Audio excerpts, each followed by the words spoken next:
Selamat datang dalam program e-learning ITB pada mata kuliah Fisika Dasar 1.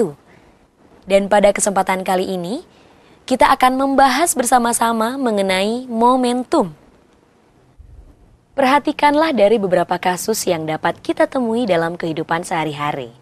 Sering kita melihat berbagai hal seperti pesawat terbang di angkasa, lokomotif menarik gerbong, mobil mogok yang didorong, pemain menendang bola, pemain bulu tangkis memukul shuttlecock, gelas yang pecah karena jatuh di atas lantai, dan anak panah yang melesat dari busurnya. Keingintahuan lebih lanjut melalui pertanyaan yang antara lain mengapa dan bagaimana dapat menghasilkan banyak jawaban, tergantung sudut pandang dan lingkup bidang bahasannya. Pertanyaan tersebut dalam ilmu fisika, khususnya dalam bab ini, ingin dilihat bagaimana konsep impuls dan momentum menjelaskannya. Sebagaimana halnya suatu konsep dasar, impuls dan momentum memiliki batasan keberlakuan atau boundary condition dan dibangunnya suatu idealisasi keadaan yang dapat mempermudah pemahaman. Dari contoh-contoh peristiwa yang disebutkan ini dapat dilihat bahwa sesungguhnya konsep impuls dan momentum tidak semata-mata merupakan penjelasan bagi peristiwa tumbukan semata, sebagaimana yang banyak orang-orang bicarakan. Semua peristiwa ini yang merupakan gambaran umum peristiwa dinamika sehari-hari selalu dapat dijelaskan dengan konsep impuls dan momentum. Tumbukan hanyalah salah satu bentuk peristiwa yang terjadi dalam waktu relatif singkat dan menggambarkan konsep impuls dan momentum secara tegas.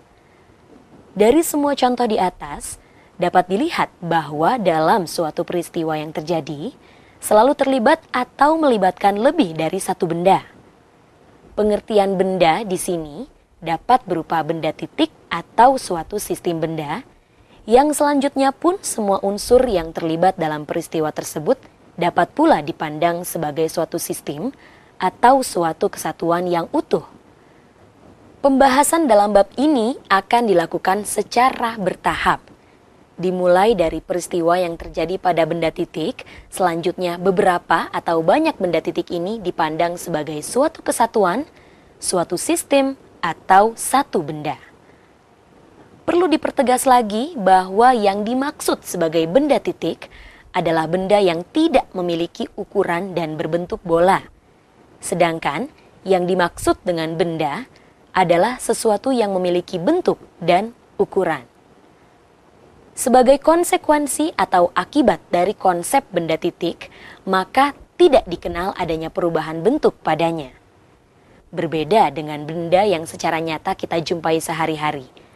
Selain peristiwa dinamika yang dibahas saat ini, karena dia memiliki bentuk, maka mungkin terjadi juga peristiwa perubahan bentuk. Setiap benda akan memberikan pengaruh dari sifatnya ke seluruh ruang.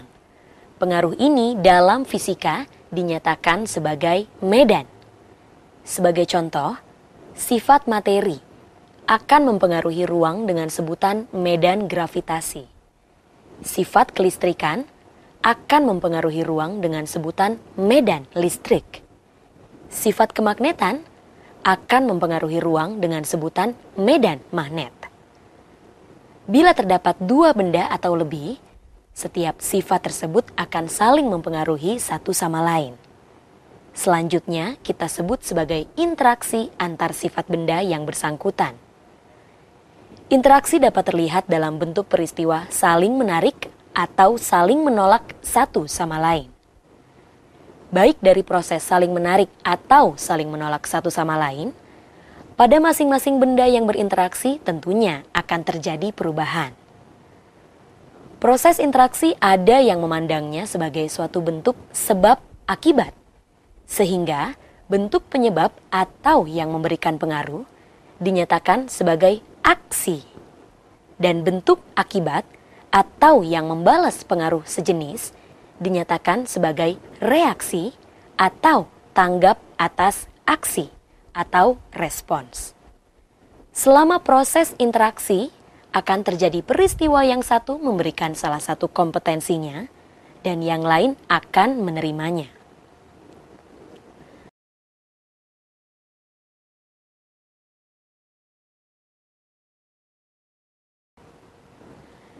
Pembahasan interaksi secara lebih rinci dapat dikelompokkan dalam 3 jenis kategori, yaitu pertama, dalam tinjauan sesaat atau spot action.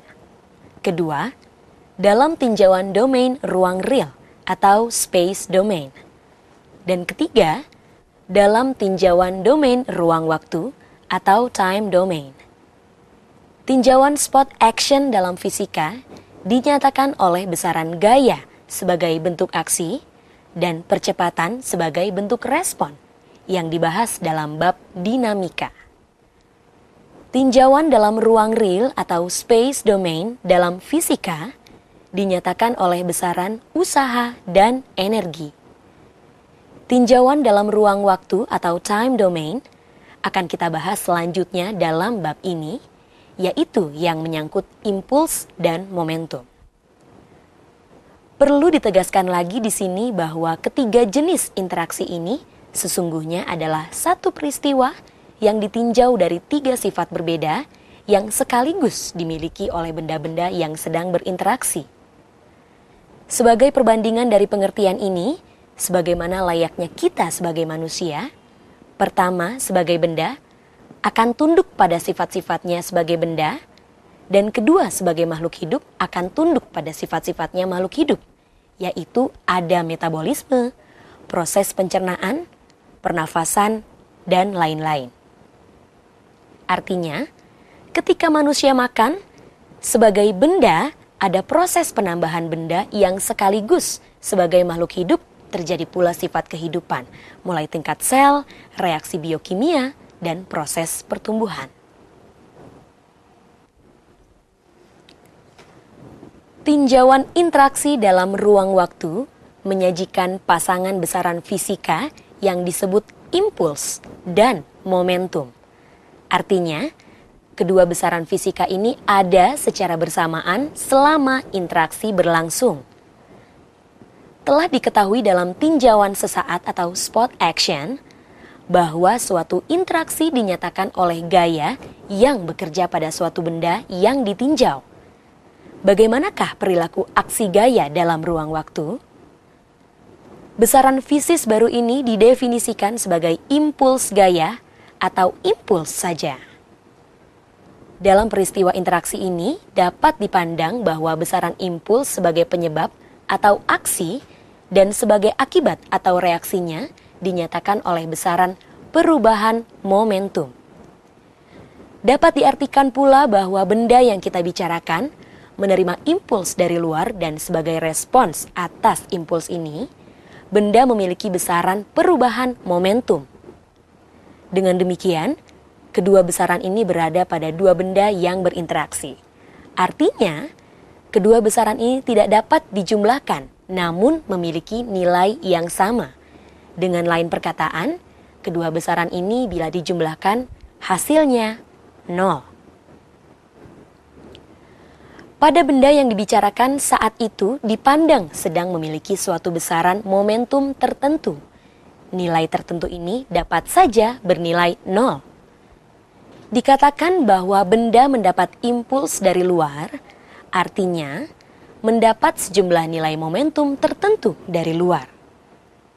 Nilai tertentu di sini dapat berharga positif, yang artinya menambah momentum yang telah ada, atau berharga negatif, yang artinya mengurangi nilai momentum yang telah dimilikinya. Impuls sebagai besaran yang datang dari luar benda, secara ideal akan diterima seluruhnya oleh benda. Artinya, akan menjadi milik atau aset dinamika benda. Dengan demikian, impuls akan menambah atau mengurangi aset yang telah dimiliki benda sebelumnya.